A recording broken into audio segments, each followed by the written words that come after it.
Let's be clear here. It may be Mark Carney and the Liberal Party that won Canada's federal election, but they couldn't have done so without President Trump and his tough stance on trade. President Donald Trump even trolled Canadians on Election Day. He said on Truth Social, elect a man who has strength and wisdom to cut your taxes in half, increase your military power for free to the highest level in the world, have your car, steel, aluminum, lumber, energy, and all other businesses quadruple in size with zero tariffs or taxes if Canada becomes the cherished 51st state of the United States of America. I mean, it's really not a bad deal, right? But yeah, Carney took that and ran with it, saying that Americans want to break them so that they can own them. Historian Robert Bothwell said Poilievre, who ran against Carney, appealed to the same sense of grievance as Trump, but that it ultimately worked against him. So for that reason, Bothwell said that the liberals ought to pay Trump because this talking was not good for the conservatives. What else can I tell you guys? But we're definitely seeing the Trump effect even in these foreign countries. I mean, even China's been rocked by Trump's shakeup of foreign trade. Foreign policy expert Gordon Chang, he commented how something is very, very wrong in Beijing right now. At a time when China needs friends because it's not selling goods to the US, it's going out of its way to antagonize not just the Philippines, not just Taiwan, but also South Korea and Australia. He said it's a sign of more end of regime conduct coming out of Xi Jinping's China. I mean,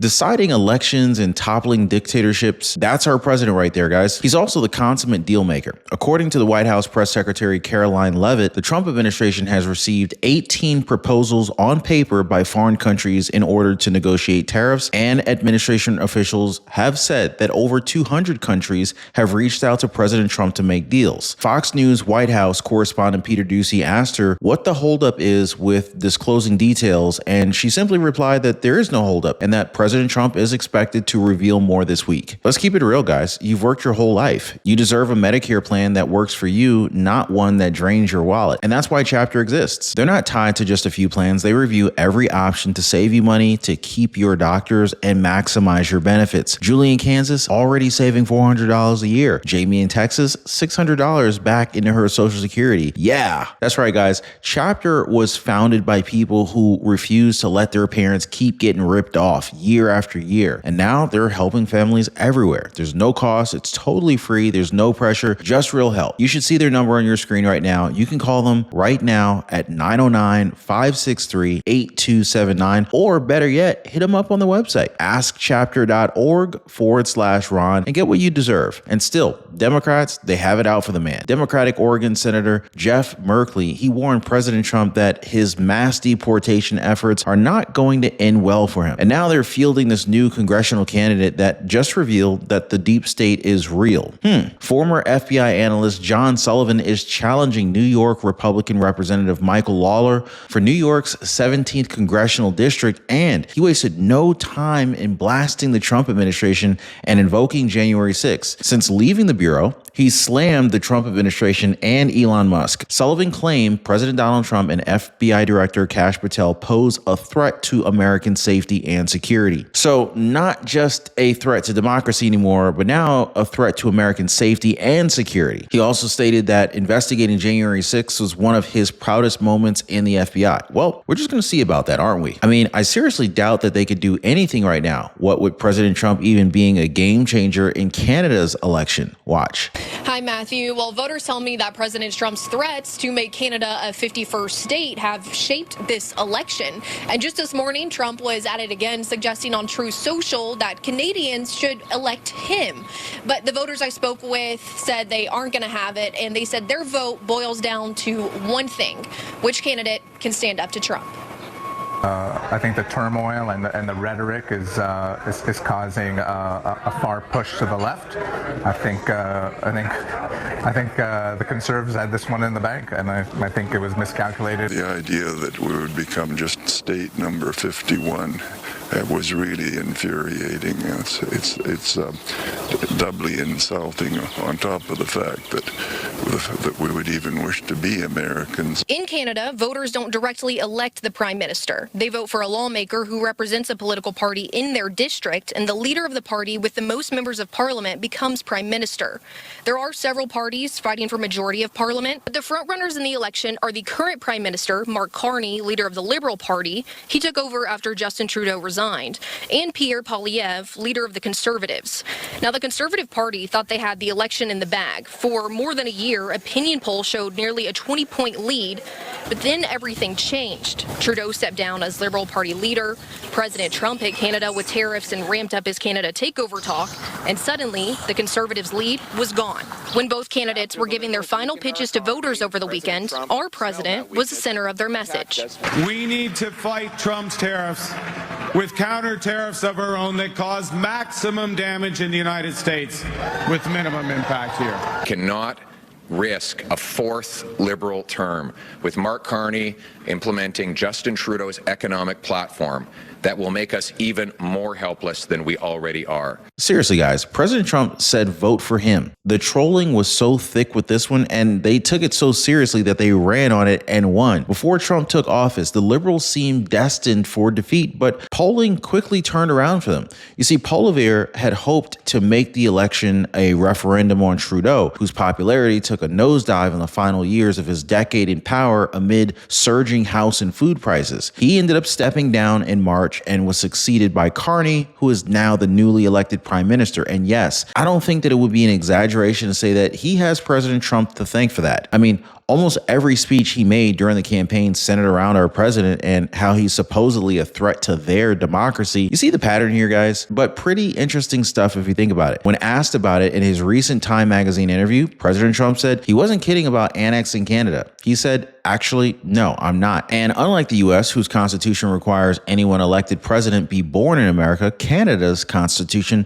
has no such provision. Since 1867, when the office was established, 4 of Canada's prime ministers have been born outside the country. So President Trump for Canada? Why not, right? Because in addition to the trade war with the US and frosty relationships with Trump, Canada is dealing with a cost of living crisis, and more than 75% of its exports go to the US. So Trump's tariff threat and his desire to get North American automakers to move Canada's production south could severely damage the Canadian economy. And so this is why the White House commented on Carney's win. Deputy Press Secretary Anna Kelly said that the election does not affect President Trump's plan to make Canada America's cherished 51st state. Now, seriously, until this year, foreign policy hadn't dominated a Canadian election this much since 1988, when ironically, free trade with the United States was the prevailing issue back then. And we're also seeing the Trump effect in action in China as foreign policy expert Gordon Chang warns that Xi Jinping's China is demonstrating some serious end-of-regime conduct. Here, check this out. The Gatestone Institute senior fellow and author of Plan Red, China's Project to Destroy America, Gordon Chang. Gordon, great to see you. Thank you so much for being here. I know you've got a new op-ed out saying that China has folded in the trade war. Tell us more. Yeah, the important thing here is that China, without any announcements, is not collecting tariffs on important goods. So, for instance, some semiconductors, aviation products, industrial chemicals, medical devices, some medicines.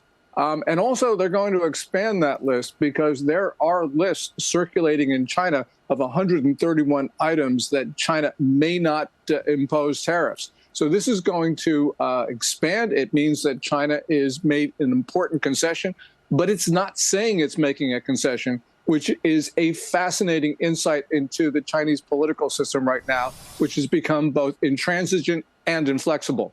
Yeah, you know, it's interesting because the president has said now is the time to hit China with these tariffs, given that economy is in a weakened position. How would you assess the Chinese economy right now? And what is the impact of a 145% tariff on Chinese goods coming into the U.S., Gordon?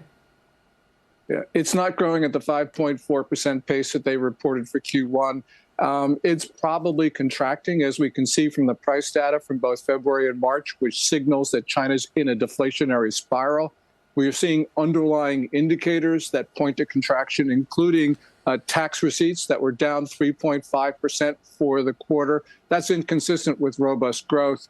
And if China is not contracting now, somehow, it will be contracting very soon. So when you talk about 145% general tariff on Chinese goods, this really means that many factories aren't going to be selling anything to the U.S. which explains why some factories have already closed and other factories are cutting down their shifts. Well, first of all, medicine and PPE, bring it home. China should have never been given control over our medicine, right? Now, honestly, when you look at what's going on, it's pretty clear that President Trump's tough stance on China, it's starting to shake things up over there in a very serious way. So let me go ahead and break this down. China's economy is hurting. There's no arguing that. They're not selling like they used to, especially to the US. And instead of trying to make peace or improve relationships, they're going out picking fights, not just with us, but with Taiwan, the Philippines, South Korea, and even Australia. I mean, I don't have to tell you guys, that's just not a smart move. In fact, it screams desperation. When Trump was asked what he's been discussing with Xi Jinping, he said he'll let us know at the appropriate time, and they will see if they can make a deal. You know what that tells me, guys? Trump knows the pressure's working, and he's holding the cards. Meanwhile, the Chinese foreign minister is out here crying about extreme egoism and saying that they support multilateralism, but behind closed doors, they're scrambling. Chang says China is not collecting tariffs on important goods like semiconductors, aviation parts,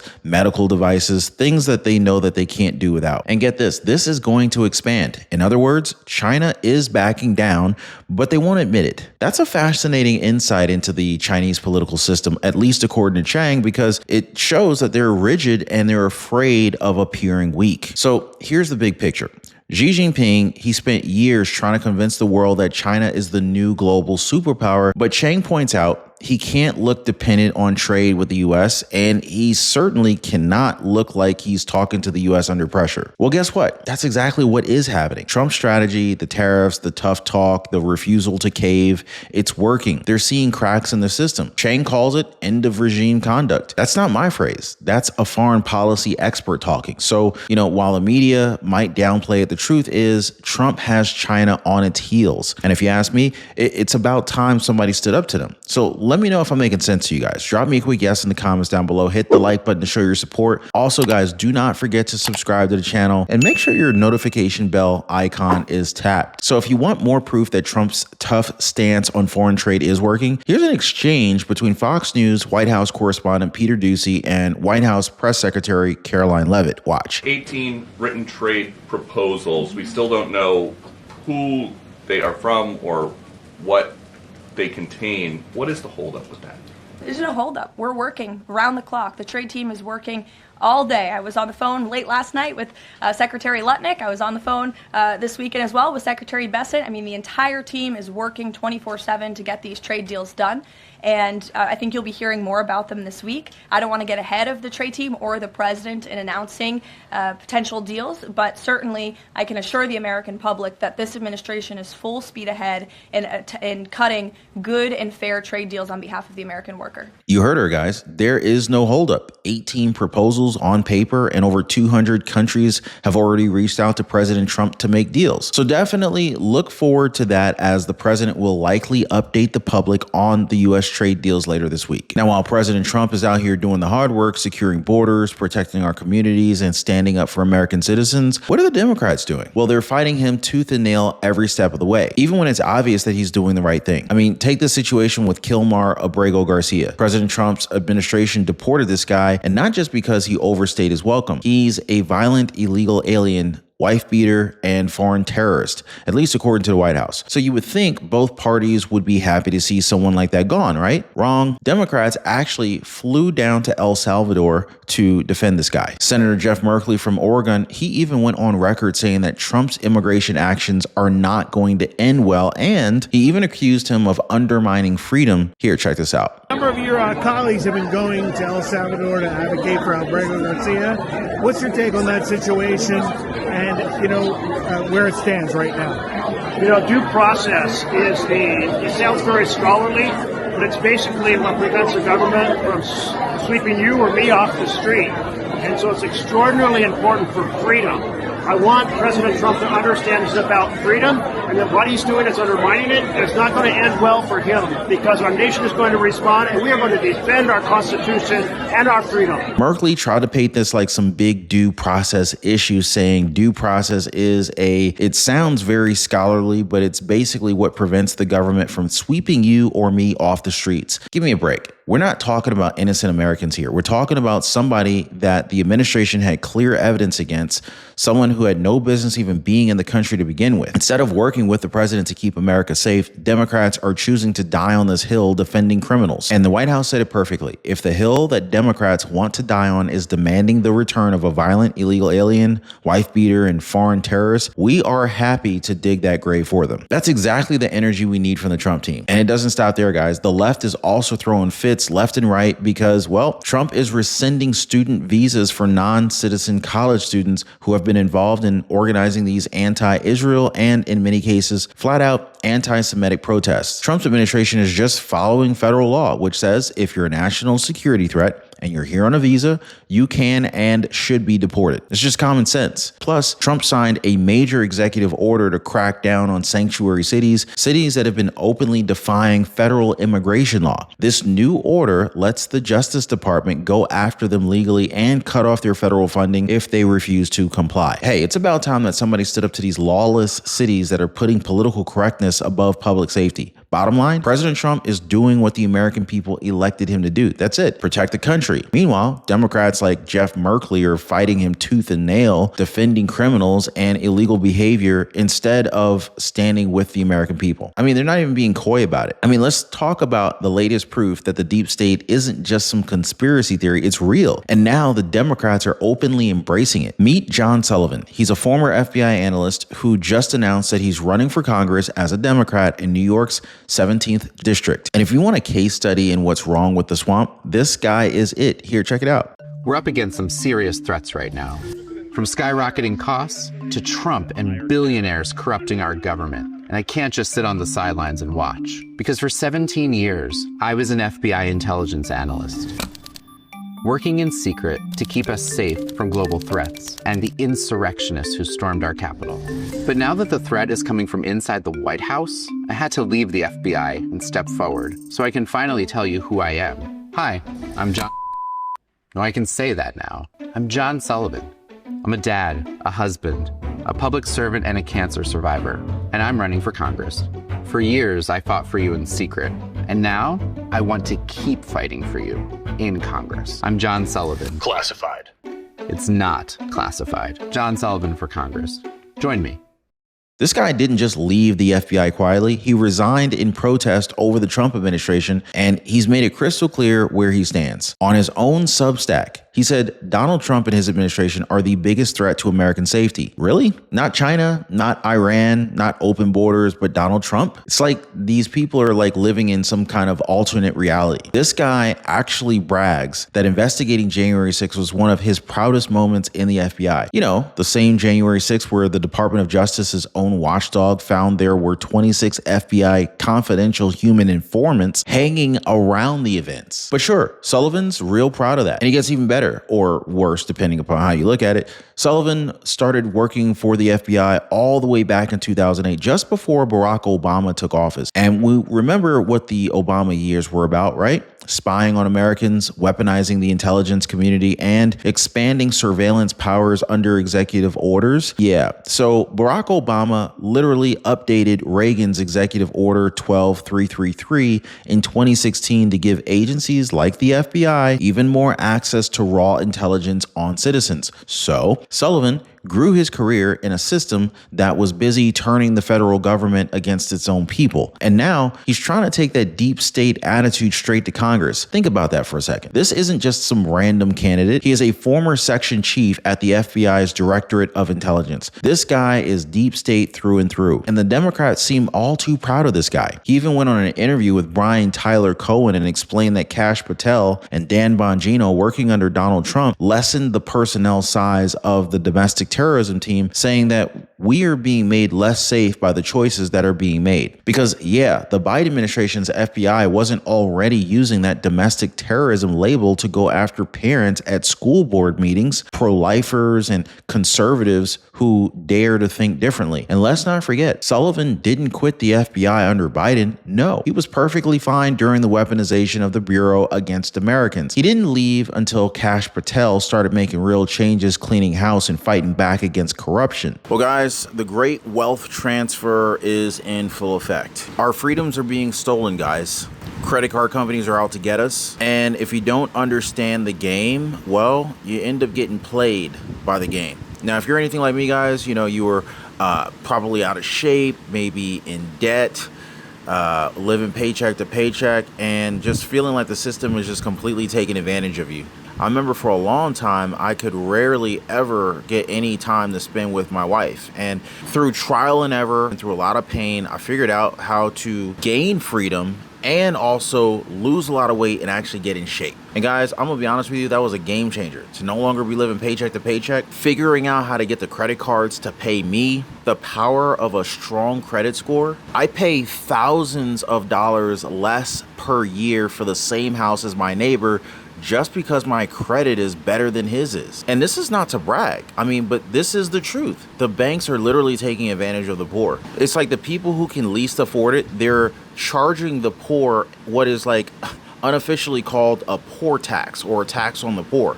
I mean, I'm now at a point where, you know, like, number one, I don't pay for credit cards. In fact, credit card companies pay me to use their cards. And I figured out how to build a lifestyle that is just ultimately very, very healthy. I lost a tremendous amount of weight and I put on a lot of muscle. But when I was struggling, I wish I knew people who knew these things. So anyway, I decided to create a community of like-minded people who are also interested, just like me, in living better. So if you guys want to join my community, it's called the Liberty Pursuit Network. It is brand new. Come on over. I'd love to have you guys and join like-minded people. Be positively motivated by others who are also on the same pursuit. So I'm going to leave a link for you guys so you can join me over on the Life Pursuit Network in the description down below this video. So check it out, guys, and let's not be a victim of this great wealth transfer that is taking place right now. Guys, this is what we're up against. The Democrats are not hiding it anymore. They're running deep state operatives like John Sullivan who openly despise Trump. They hate everything MAGA stands for, and they think you're a threat if you dare support America First policies. Well, this is why President Trump's fight isn't just against the left. It's against an entire corrupted system that wants to hold on to power at any cost. They'll call it saving democracy, but what they're really trying to save is their own power and control. And that's why we have to stay in this fight with Trump, because if we don't, these deep state cronies will walk right into Congress and continue to tear this country apart from the inside out. So let me know what you guys are thinking. Don't forget to drop a quick comment down below. Oh, and give our folks over at Chapter a call. You can also hit them up on the website, link in the description down below. But yeah, I really do appreciate you guys being here. Thanks for hitting the like button and subscribing. We'll see you guys on the next video.